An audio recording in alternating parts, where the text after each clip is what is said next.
Good evening, everyone, and welcome to another edition of Residency Hot Topics. I am so excited to be welcoming Dr. Julie Fritz to be our invited expert.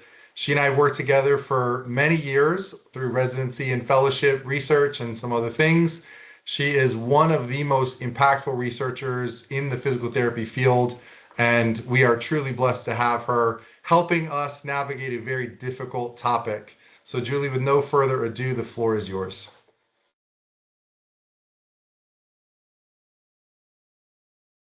You are muted. Sorry.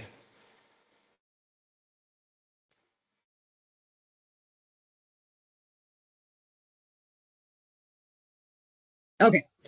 Gotcha. I'm going to find my slides and make sure, let me know, Ben, if these aren't in the right format here once I share the screen.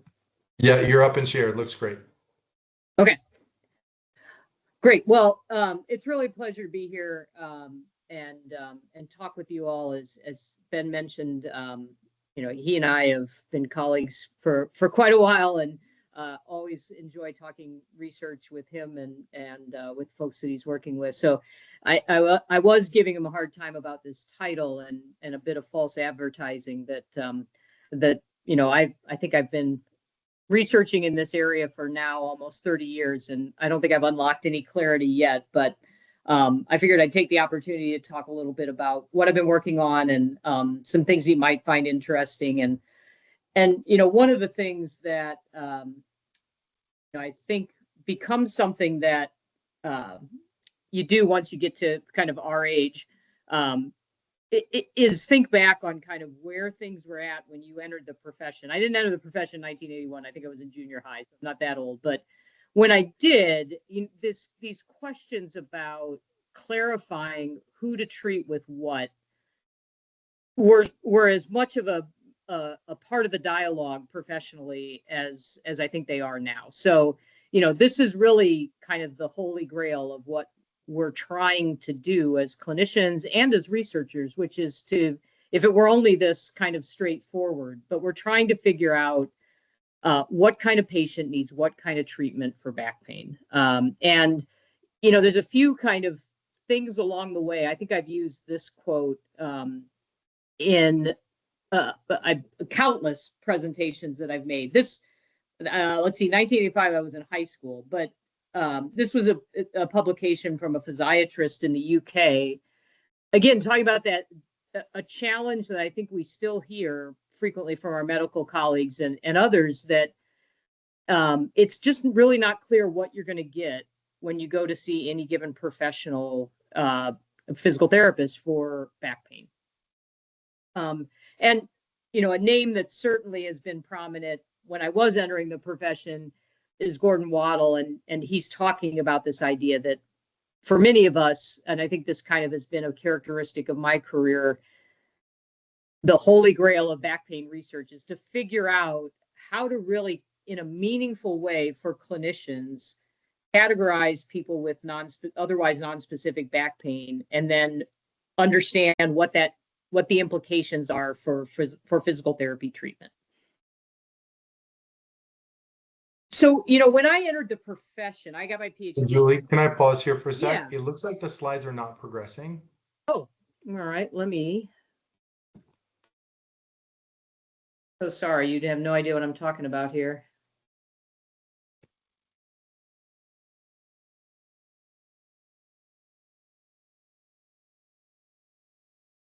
You on the first slide now, Ben?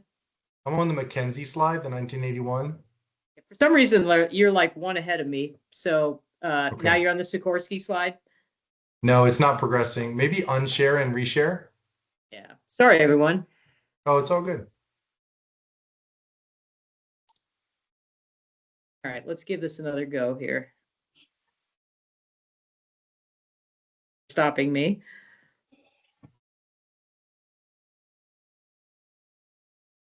Yep, now we're on Mackenzie again. Okay. Moving? Yeah, it's progressing. You got it. Yeah. All right. Sorry about that. I think this was where I was at. And I put this slide up here to just show that, when I entered the profession as a researcher in the late 90s, this is looking at clinical trials of exercise therapy for back pain. And there were very few, and very few that really had a lot of relevance to physical therapy. So at that particular time, just beginning to do trials that looked at comparisons of treatment was very novel and very new, seemed very hard to do.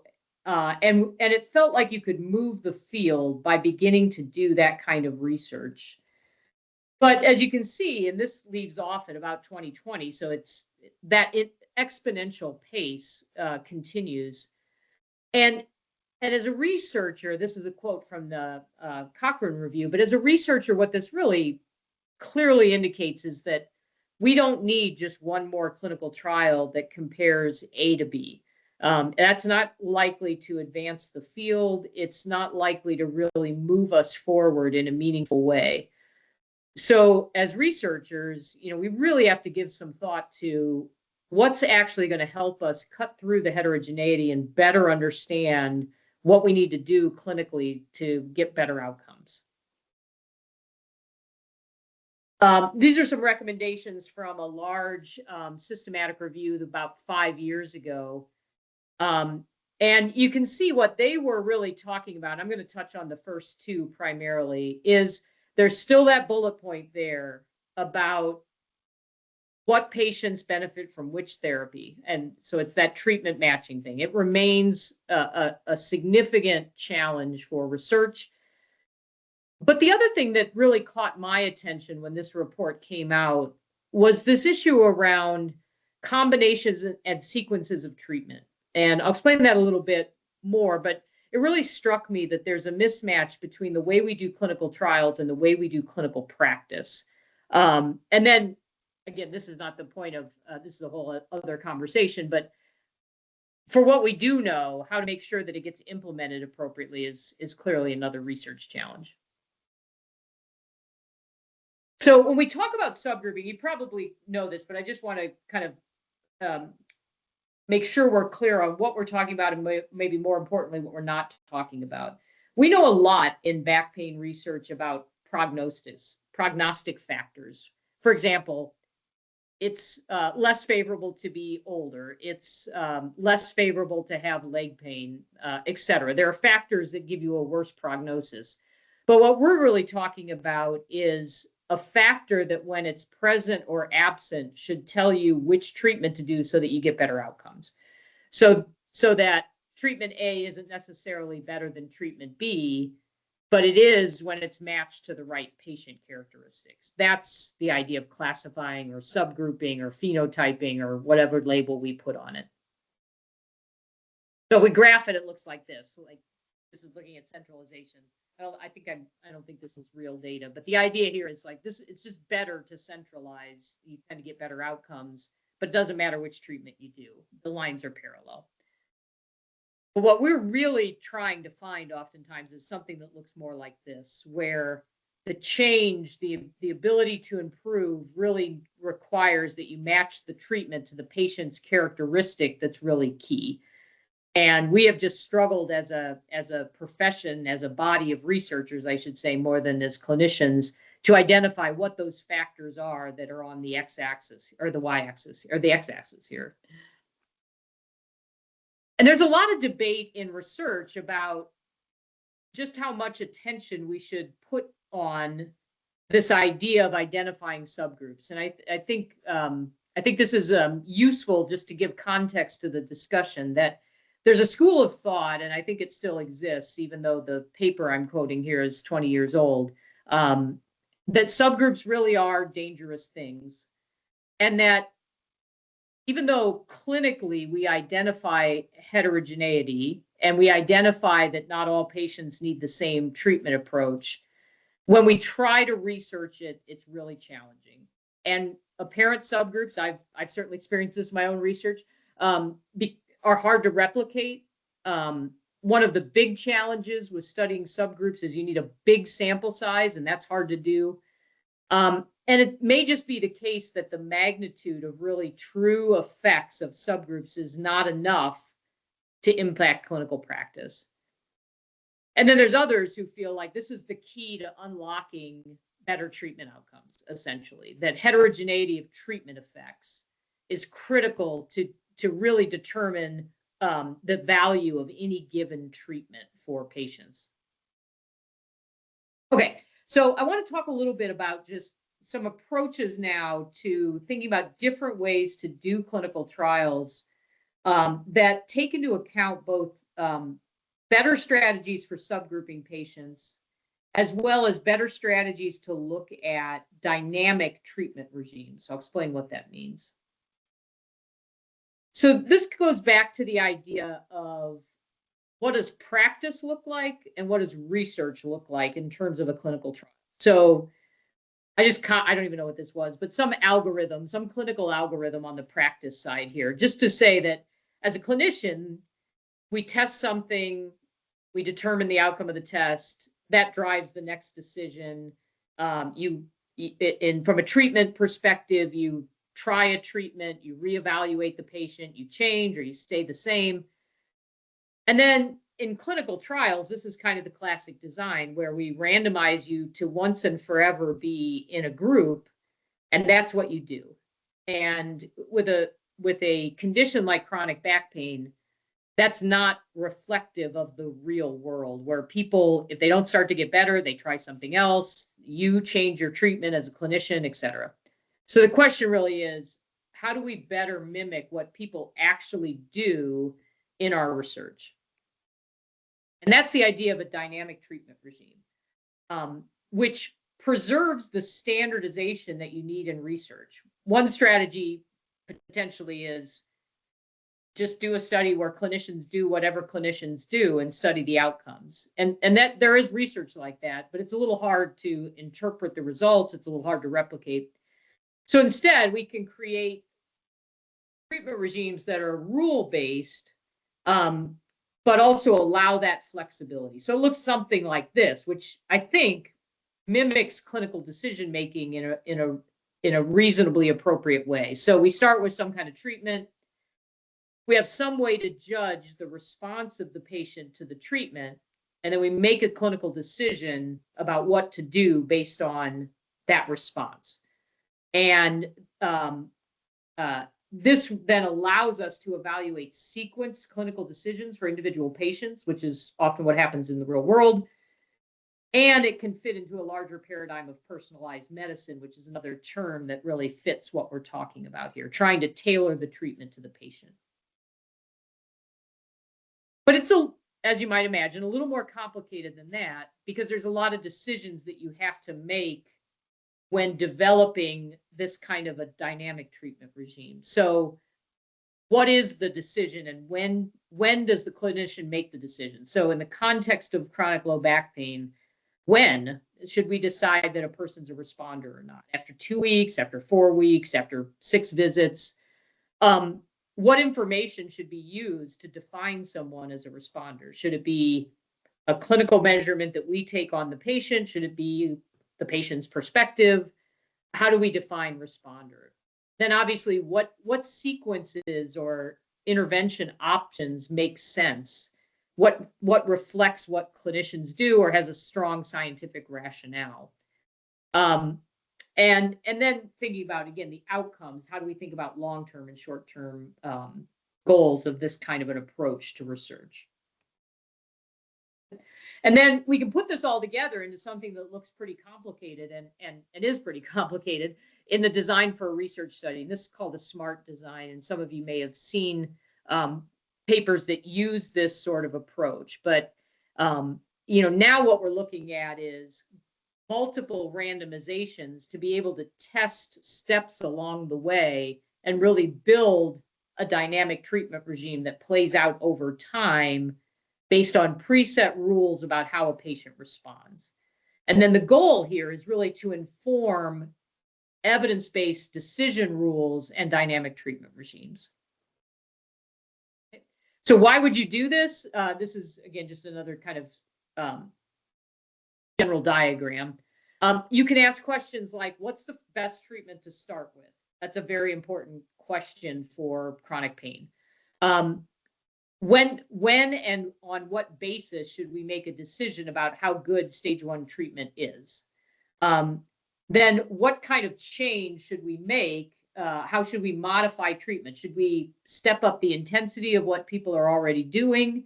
Should we switch them to something new? How should we think about that? But these are the kind of questions we can address with this kind of design. So along comes a group called PCORI, and this is the call that the particular study I'm going to tell you about now that we did was responding to. And you can see they wanted this kind of study where we were looking at different treatments that are combined or sequenced for patients with nonspecific chronic low back pain. And as I explain this, it's important to keep in mind that the other thing that this study or the call for studies really wanted to do was to look at very pragmatic research questions. So this may be kind of a way of thinking about how to design a research study that many of you are familiar with.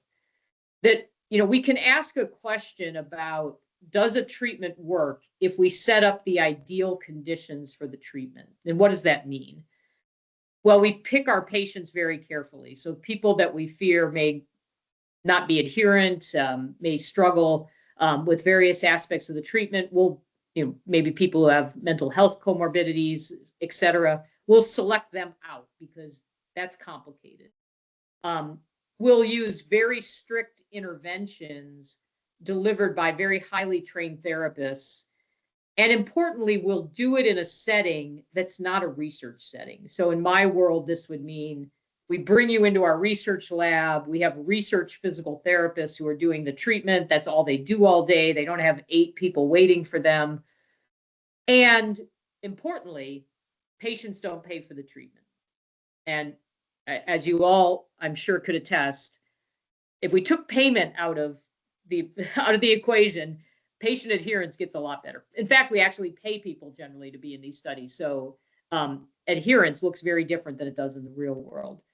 But what we were trying to do in this study was be pragmatic. In other words, to ask the question, does it work, it being different treatments for back pain, does it work under real world conditions? So heterogeneous patients, clinical settings, actual physical therapists who treat actual patients in an 8-hour day, and importantly, it's standard of care treatment, so the patient being billed for that they're receiving. Okay, so here's the study that I'll describe to you. So this is what we set up to answer this call. 3 different health systems, and we recruited patients who had come into our health system in a primary care or other entry setting, mostly primary care, urgent care. And then we asked them if they wanted to be in this study and that we would randomize them to either physical therapy or cognitive behavioral therapy. And we had some basic guidelines on what was contained in each of those treatments. For physical therapy, we defined it as evidence-based physical therapy, manual therapy, exercise, education. And then you can see the smart design aspect of it here. So do you respond? And then if you're a responder, I'll tell you what we use for that threshold in a moment. We gave you 2 additional visits of your stage 1 treatment that you were doing well with and transition to self-management.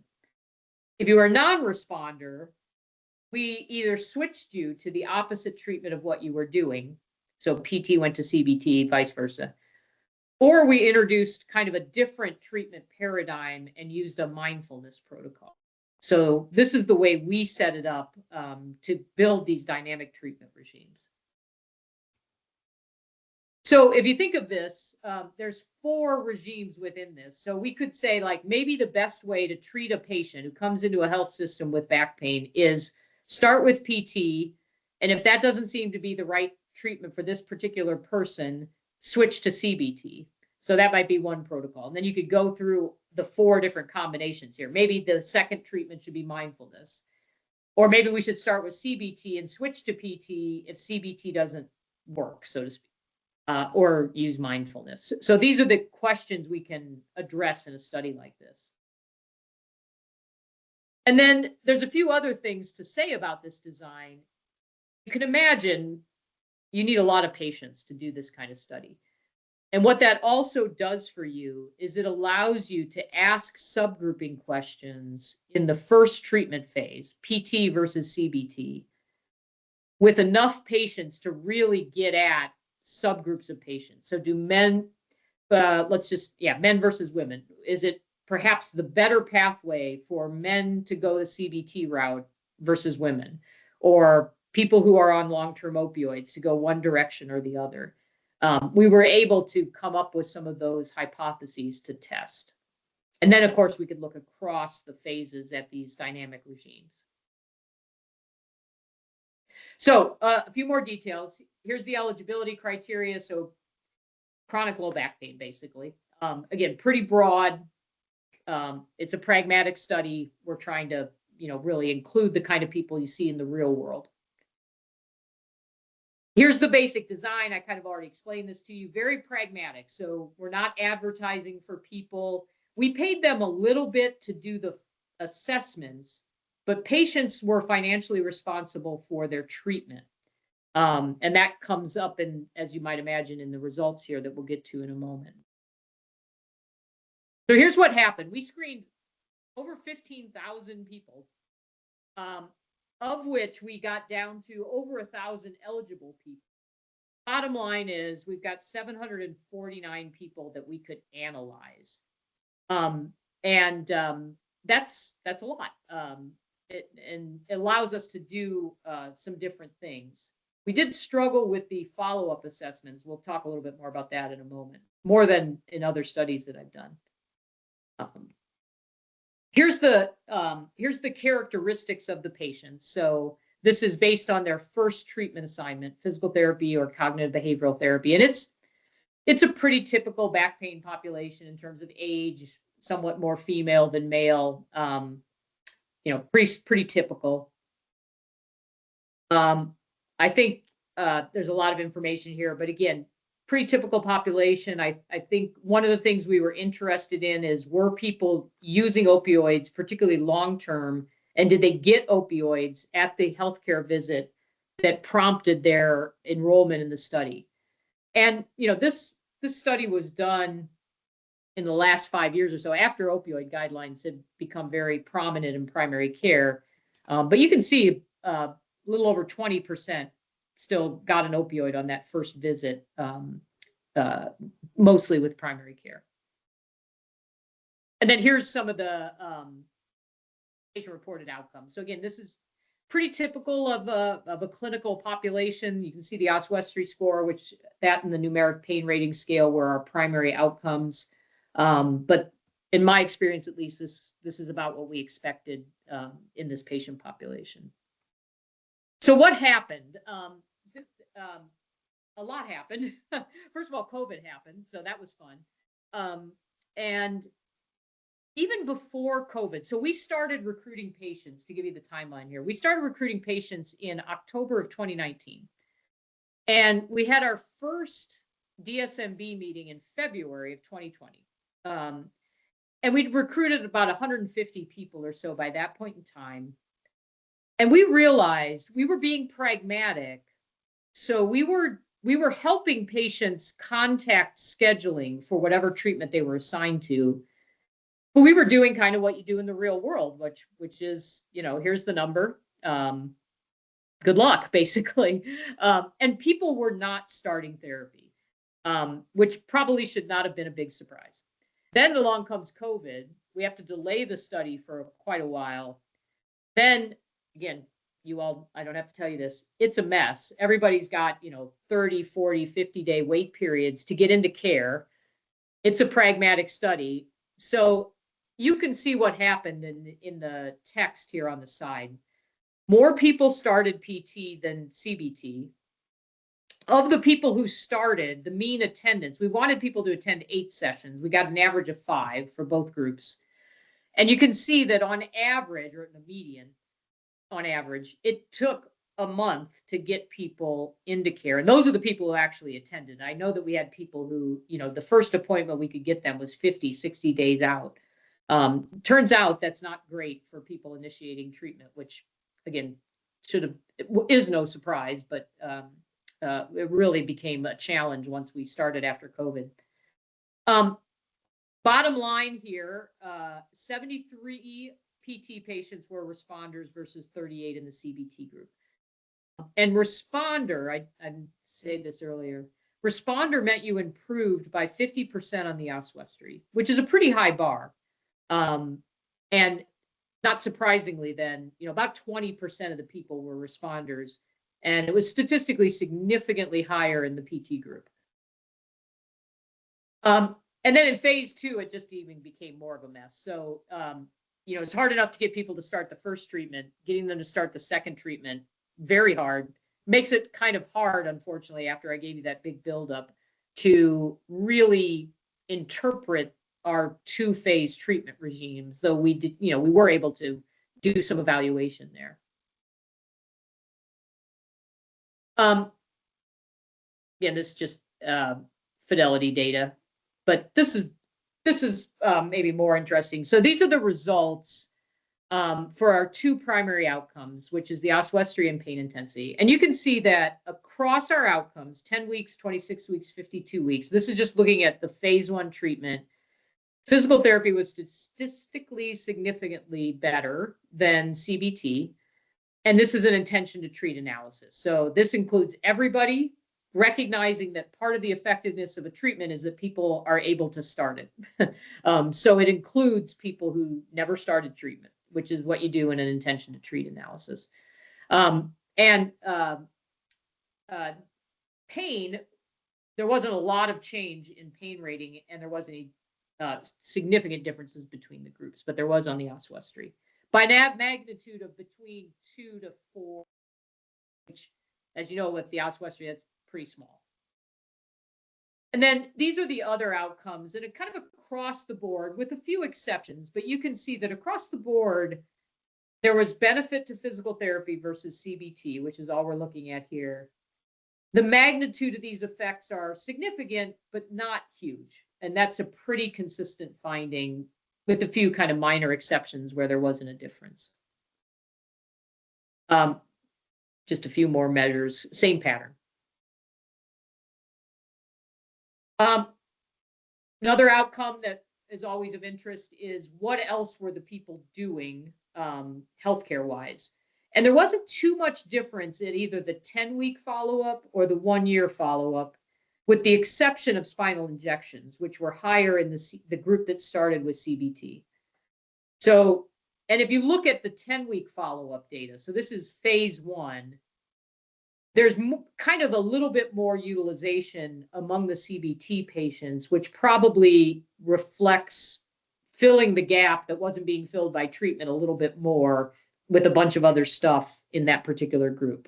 The injection difference remains significant after a year.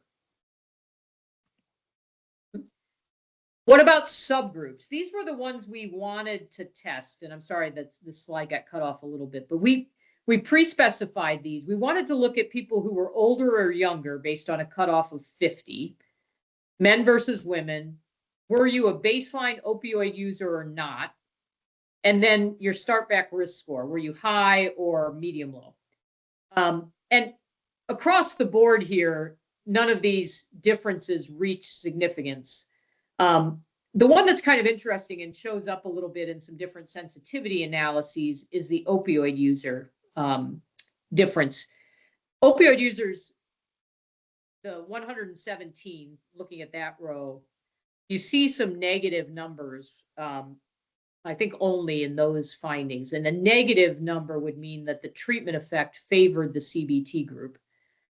So although we had a lot of patients, we didn't have a high number of baseline opioid users, but there's a little bit of a sense here that they tended to do a bit better with the CBT strategy than the PT strategy. Again, that's a little bit of maybe more reading into the data than I probably should be doing. And then we did look at the the dynamic treatment regime. So this is the 2-stage treatments. And the upshot of the analysis here was, if you started with PT, you did better, kind of regardless of the phase 2 treatment. Although there was a little bit of an advantage, again, it didn't reach statistical significance using mindfulness in phase 2 versus using CBT. So PT more is the acronym we use for our mindfulness treatment, and PT switch is the switch to CBT. So if you look between 10 and 26 weeks, that's where whatever the phase 2 treatment is going on. And switching people to mindfulness was a little bit better, slightly, than switching whatever the first treatment was. Hopefully that makes sense. This is a kind of another way to display that, where we're looking at pairwise comparisons of the two groups. So basically, again, what you see here is anytime it's a comparison of start with PT or start with CBT, it favors starting with PT, regardless of what you do in the second phase. And then it doesn't reach significance when you're looking at starting with PT, but should you do mindfulness or should you switch? Although that's this bar right here, and it tends to kind of point towards favoring mindfulness, but doesn't reach significance.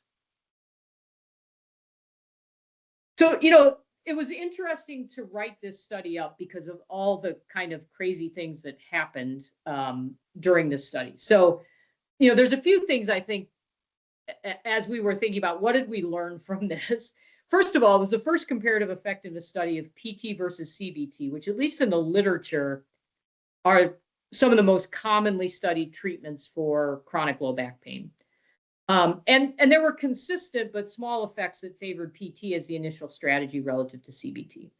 And at least some of that, maybe a lot of it, maybe a little of it, is due to the fact that people were better able to access PT than CBT. And I think we talked about that in the discussion of the paper, that the study probably shouldn't be interpreted to say that somehow inherently PT is a better treatment. I think hospital systems are better equipped to deliver PT. It was also interesting to talk to the behavioral therapists who did the CBT arm. It was not typical for them to see a person with chronic pain who didn't also have, major depression or suicidal self-harm ideations. They just don't treat this patient population nearly as much as we do. And patients, we had to explain a little bit more to patients, like, why would I do this for my back pain? Whereas PT is something that patients immediately think of like, yeah, I do that for my back pain. And then, once again, we had a hard time identifying the sources of heterogeneity and effects. We couldn't really put our finger on a strong subgroup. And clearly, initiating treatment is a major challenge. And I think kind of something that I have been thinking about, kind of how to take on, if how do we help more people initiate the kind of care that we think is going to help them, that PTs can provide. Okay. So we did get the paper published. It just came out a couple of weeks ago in April, actually, I think, in the Annals of Internal Medicine. So if you want to read all the nitty-gritty details, you can find it there. It was interesting in terms of how to interpret, how the journal wanted us to interpret what we found, how it matched with what we thought about what we found. It was a very interesting experience, and I think there's a lot, raises, like any good research study, I guess, for me, raises as many questions as it answers for future work. And then I want to just briefly touch on another way that we're using adaptive interventions.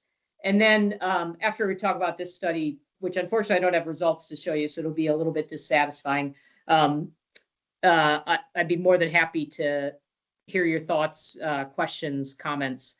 So another opportunity that I've had that's been a really interesting journey in how to better deliver physical therapy care is working with community health centers, federally qualified health centers throughout the state of Utah. So if any of you have experience working with patients who receive care in FQHCs, these demographic data from Utah are pretty similar across the country. FQHCs are federally mandated to serve medically underserved communities. So the majority of their patients live below the poverty line. Many of these clinics are located in rural and frontier areas where there's just not primary care access. And the patient population, even in a state that doesn't have a large minority population like Utah, over half of the individuals who seek care in these clinics in Utah are racial or ethnic minority, and over a third communicate in a language that are in our setting that's mostly Spanish. And then I put the map up here because, like, this is kind of the interesting challenge we were trying to solve. So these clinics have a nice relationship with my university. We're in that box in the middle of the state, which is where everybody in the state of Utah lives, almost literally. And then there's this huge expanse of land where very few people live, but people do live there, and you can see the clinics that are kind of scattered all over the place. So, the setup here was these clinics really struggled with the opioid crisis. There's not a lot of non-pharmacologic options available. One statistic that I didn't put up here is now over 40% of the patients who receive care in these clinics are not insured. It's a challenging population. So how can we bring, non-pharmacologic pain care to these clinics and think about it in a way that's sustainable, and then do a research study that starts to investigate this. And beyond the opioid epidemic, I suspect, again, this is not new information for you, but social determinants, lifestyle factors, really the people in these clinics who tend to have low educational attainment tend to be more diverse and also have low household income. They are impacted by chronic pain to a degree that chronic pain does not impact folks that I see in my academic medical centers. So, the amount of needs that individuals in these clinics bring and bring to their physical therapy encounters is pretty it's pretty striking. So here's a study that we set up, and I bring this up just to show another use of this idea of an adaptive treatment regime. And in this case, we were trying to kind of mimic a stepped care approach to treatment. So a little more backdrop. We've also had a lot of discussions with our state Medicaid providers about whether it would be in their best interest to help support the availability of physical therapy via telehealth in some of these clinics where there's just no other options. So what we decided to test was a brief consult, which is a couple sessions, heavy focus on pain education, as a standalone treatment, or followed on directly by a more, it was a 12 session, what you'd think of as more traditional telehealth PT, exercise instruction, pain coping strategies, etc. But you can see what we did here then is set it up to say, maybe the brief pain consult is going to be sufficient for at least some patients. And maybe we can figure out who those folks are so that we can use resources wisely if we're setting up just a sustainable care pathway that looks like this. On the flip side, maybe that's just not enough, or delaying, creating that delay. People don't re-engage in treatment. So maybe we ought to just front load everything, and that's the best strategy to use. So that was really what motivated this use of adaptive treatments in this particular study. And as I mentioned, we finished the study. We recruited 500 people, but we don't have the follow-ups done yet. They'll be done in October. So I can't tell you what we found, but I think it's another interesting use of this kind of treatment strategy to kind of stage the treatment and see if we can kind of do it stepwise like that. So as I said, either 2 sessions or the 10 additional sessions. So just to summarize, a couple points that I really thought about in putting this together, and I'd be really interested in your comments on. I think it really, I work with a lot of young researchers now, and and a question I'm frequently asking myself as well as them is, how do we move the field? There's lots of studies that we can do. The barrier to doing clinical research studies, clinical trials specifically, is so much lower than it was when I was just becoming, a researcher. So the fact that you can do a particular study doesn't mean you should do it. So what really does the field need? What questions do we need to answer? The question about understanding heterogeneity remains a challenge, and I keep trying to figure out ways to get at it, and it continues to be vexing.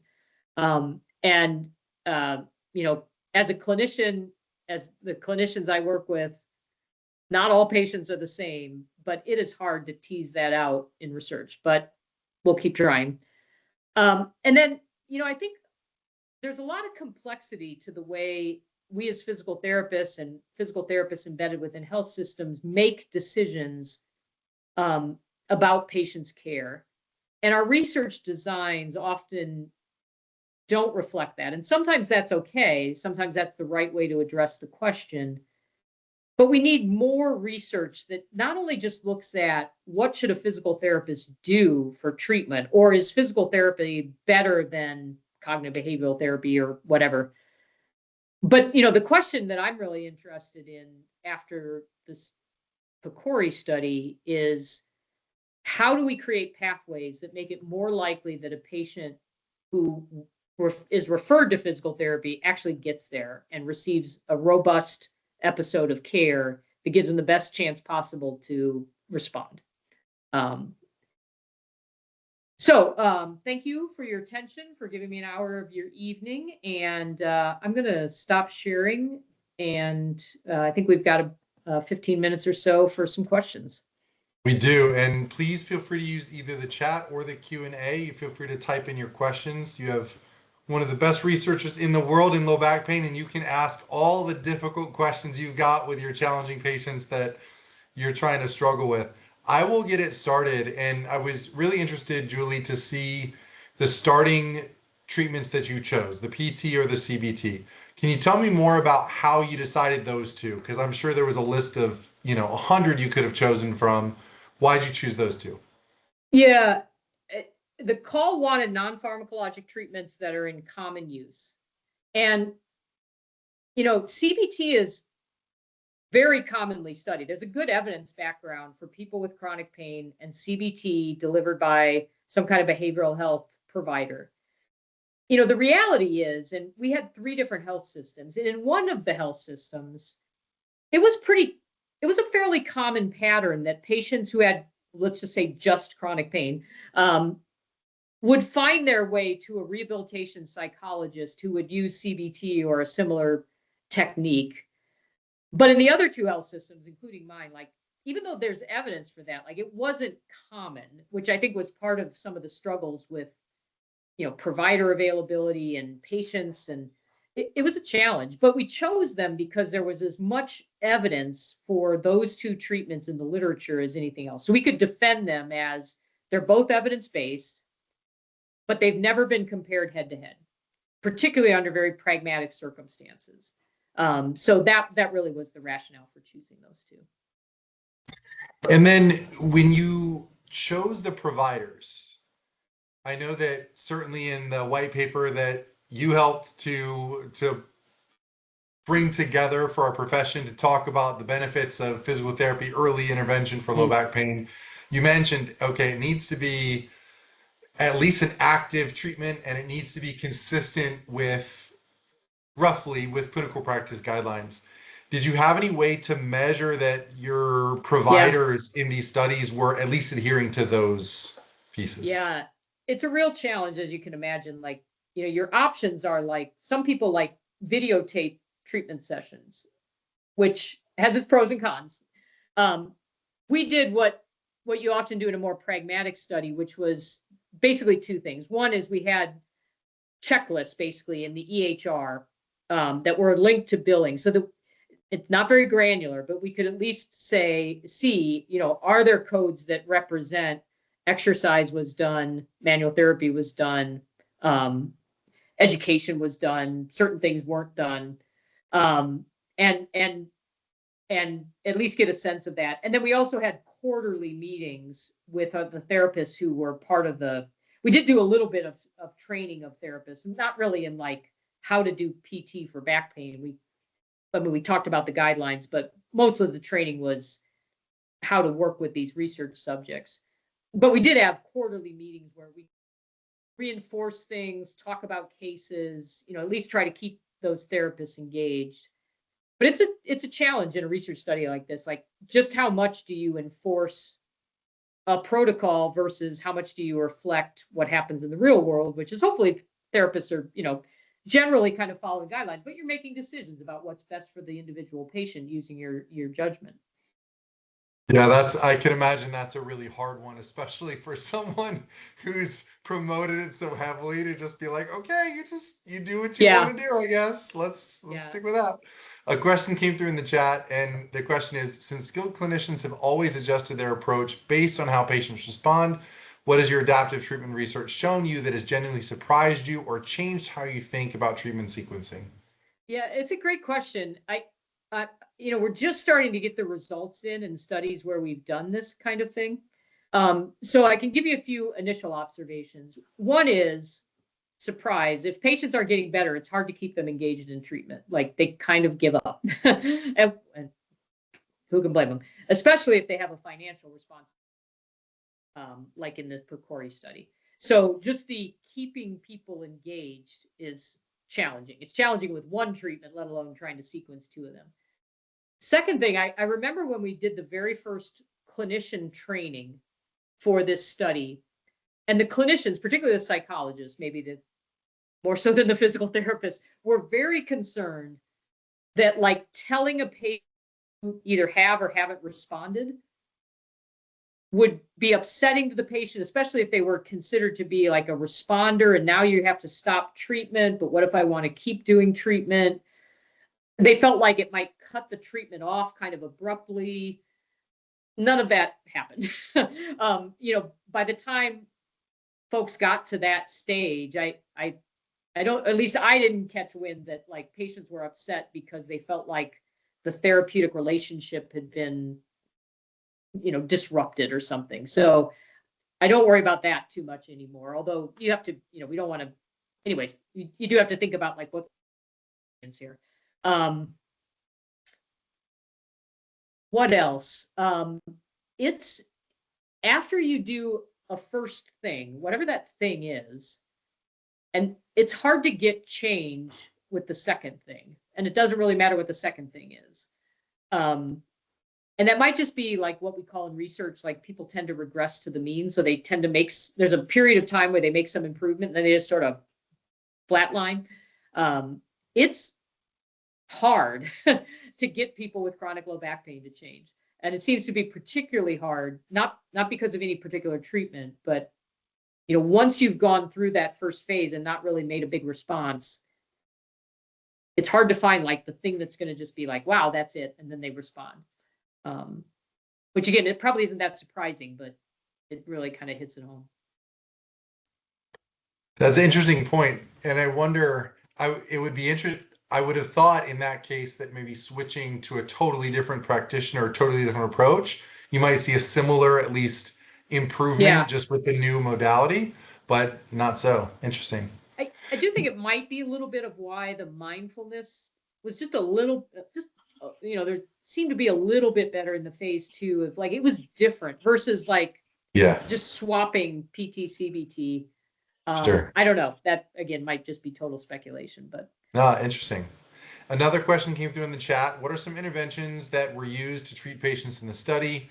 And the follow-on question, did you think that yeah. disc herniations truly heal on a structural level or PT or patients become symptomatic over time?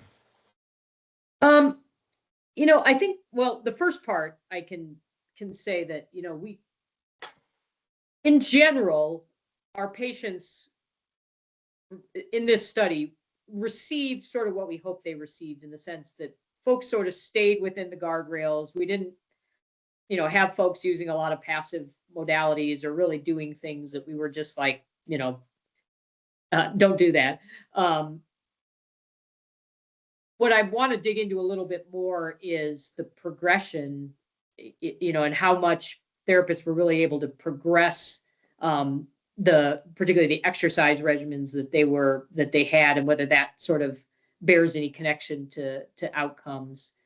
The question about the disc herniation, I haven't looked at this literature um, most recently. But I do know that um, there's certainly, based on imaging findings, uh, people for whom what was visualized no longer is visualized, which I would interpret to understand as structural improvement or healing. It's certainly also the case, though, that many patients that the structural observation doesn't change, but their symptom pattern does. So it's probably not a consistent um, yes or no to the last part of that question. But like I said, there's probably been a little more recent literature. I haven't worked with that particular population for a minute to know exactly what the research is saying now. Another question popped in. You mentioned pain science education. Yeah. You mentioned pain education. In how many of the intervention studies was pain neuroscience education incorporated throughout the course of treatment as an ongoing component of the intervention rather than being delivered one or two sessions at the beginning? Yeah, I mean, we tried to do what you're, I think, suggesting maybe better in the question in terms of weaving, I'll just call it education, but from a pain neuroscience kind of perspective, or taking a lot of those principles to weave it throughout the PT intervention, as opposed to like front loaded as a thing you do in session one or two, and then not reinforce it. Um, I've done a couple studies where we've incorporated PNE or something very similar to it, and that's the approach we've tried to take with that. I don't I don't know that we have any evidence. I certainly haven't generated that would say that that's better. It just seems better from kind of a how do adults learn kind of framework. I think in the study with the telehealth that I mentioned at the end, we really focused quite a bit on that study on training our physical therapists in motivational interviewing, because when you're talking to people on the phone, like, your communication skills are everything to building a real therapeutic connection. And I the sense I get, it'll be interesting to kind of see how this works, is that I right now, if I had to design the PCORI study over again, I would provide the physical therapist some training in kind of that communication strategy and approach, because I think it really complements PNE or patient education quite a bit in terms of really how to elicit the patient's perspective, and then use that information and the patient's perspective to help them kind of see their own path forward a little bit more and put some of that information into practice. So I I I think that as a communication strategy is a nice complement to PNE, but we didn't do it in the PCORI study. We talked about PNE and kind of patient education, wove it throughout, but didn't specifically talk about how do you communicate this information. And that was actually, there was a follow-on question from a different participant who asked, do you, from your perspective, believe that PNE should be a frontline traditional PT approach, or does overemphasizing cognitive education risk diluting the active movement-based component of physical therapy? What I are your mean, thoughts there? education, I think, clearly is a core component of especially chronic pain treatment. I think of PNE, I think sometimes it's important to define that word because it has, I think, a specific context that a lot of us think about. And then I think sometimes it just becomes a bit of another term for like patient education. The specific PNE approach, in my observation, seems like a really good fit for a certain type of person, but maybe not everyone, which, like, what treatment that we do as PTs do we not say that about, even though we can't figure out how to identify heterogeneity in research studies.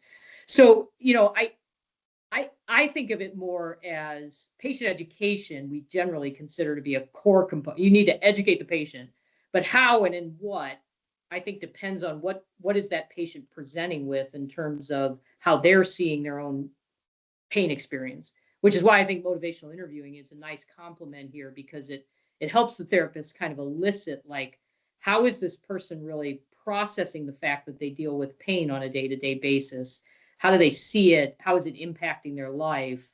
And then some of the particular techniques of P&E may be a really nice fit, or you may adapt that a little bit just based on, kind of how that patient is providing information back to you. And another on that, a similar line here, how do you see collaboration between PTs and psychologists evolving in clinical practice Yeah. with this research in mind? I mean, my experience, I have a lot of fantastic collaborators who are licensed clinical social workers, psychologists, um, folks who collaborated with me on this particular study, and on follow-up studies. Um, the mindfulness piece, I have a good colleague, unfortunately, just moved to a different institution, but we've done several studies on, like, and it actually kind of came out of this study. Sorry, I'll backtrack just a minute. When we did the very first training for this particular study, so we had, a couple of us who were kind of the physical therapy experts, and we had our CBT psychology folks, rehab psychologists, couple of real mindfulness experts who were LCSWs or psychologists. And I remember I think we went out to dinner, we were talking about, like, what we should do instead of, like, these discrete treatments is just have, like, the best treatment for back pain, which is a little bit of every bit of that. And we laugh about it, but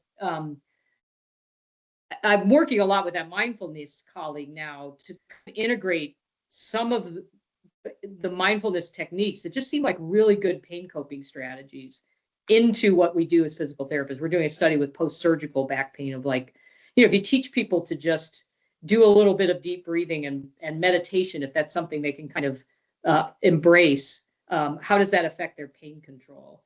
CBT techniques, I mean, physical therapists do cognitive behavioral therapy, whether they know that's that or not. Like, we talk to people about what they're thinking about pain, and then we teach them behavioral things to do in response. Like, that's CBT. It just comes from a little different paradigm. So, I think the Venn diagram of these treatments is a lot more overlap than we often think.